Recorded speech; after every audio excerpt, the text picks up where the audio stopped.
So to begin, I usually start with some compression, just walking my hands all the way down the back.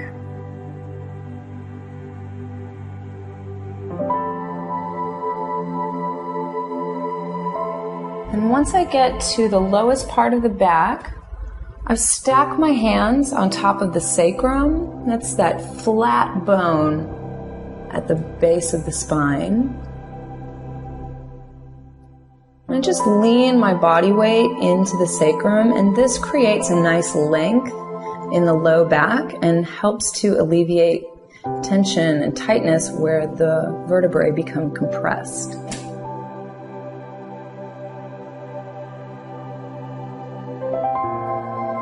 You can also bring one hand up above the lumbar curve and traction in the opposite direction, helping to create even more length.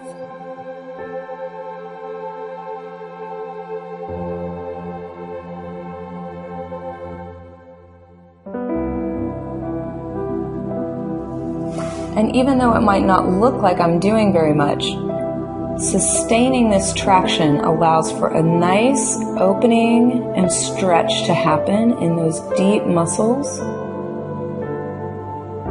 There's a lot going on inside your partner's body.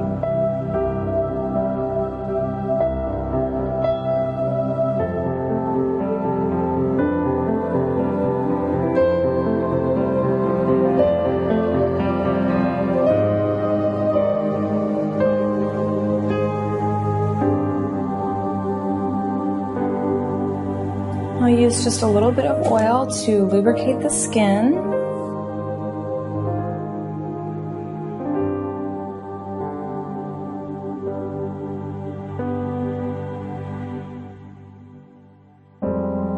And using the heel of my hand, I just press some nice gentle pressure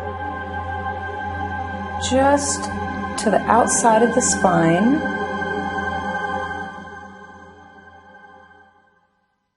Just working through that lumbar curve.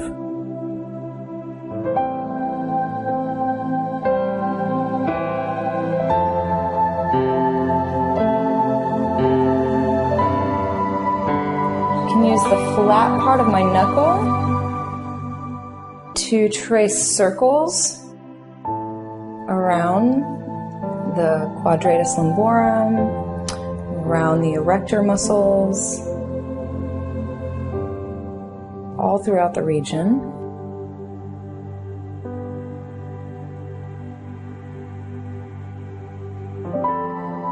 And as you practice on your partner, you'll probably notice somewhere you're running into a bone. That's the top of the iliac crest on the pelvis.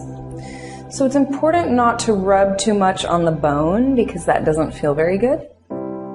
But you can come down just below the iliac crest and start to get into the very tops of the hip muscles. This is great for cyclists and runners. These muscles get really tight, as well as people who sit as part of their job, who spend a lot of time sitting, and these hip muscles become very tight.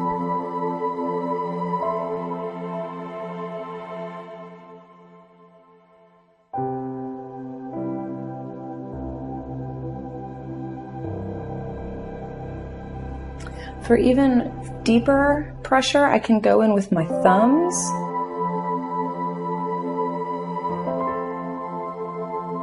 And here I usually like to move a little bit more slowly, because as you work deeply into these muscles, you will come across some knots or areas of sensitivity.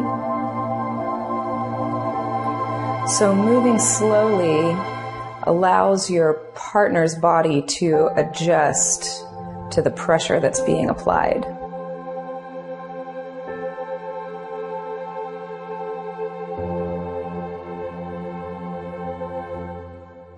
And here she's got a little knot right in here. I can tell because it's an area where the tissue is feeling more dense, feels more tight, more resistant. So I'll just place Some steady pressure right over that area, and allow the muscles to start to relax and release.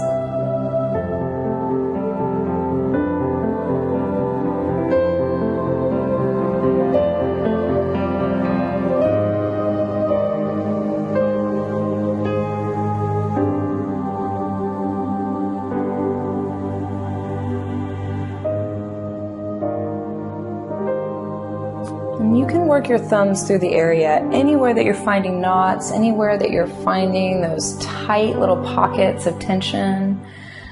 You can go in and work it with your thumbs. That's a really effective way to help release that tension. Then I like to come in with my hands on the same side here and start to knead the muscles, almost as if I was kneading some dough.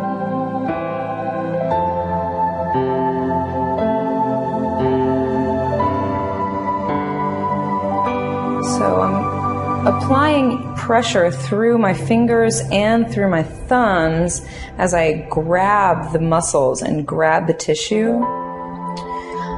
But I'm placing a little more pressure through the fingers as they graze across those muscles in the back.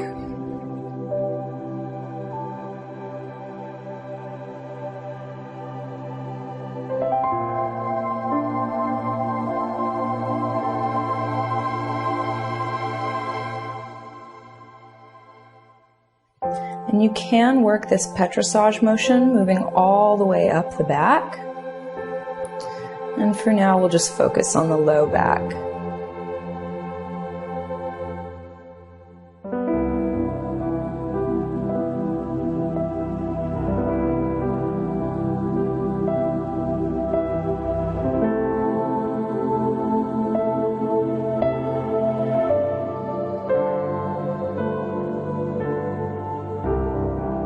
To finish on this side, I'll just return to the long, smooth strokes with the heels of my hands.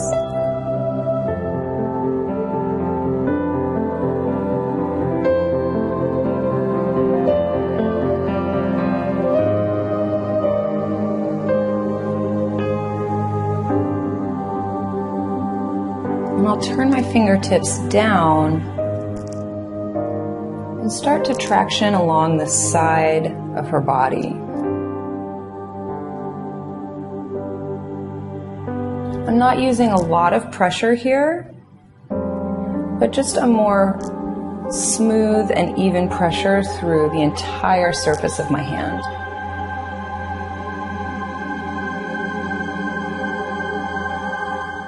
This is a really nice finishing stroke that's very relaxing, soothing, and it feels really, really good.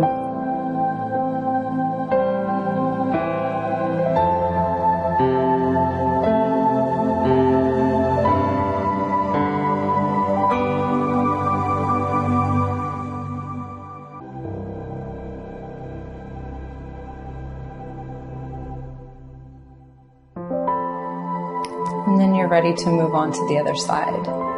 All right, so go ahead and repeat this video so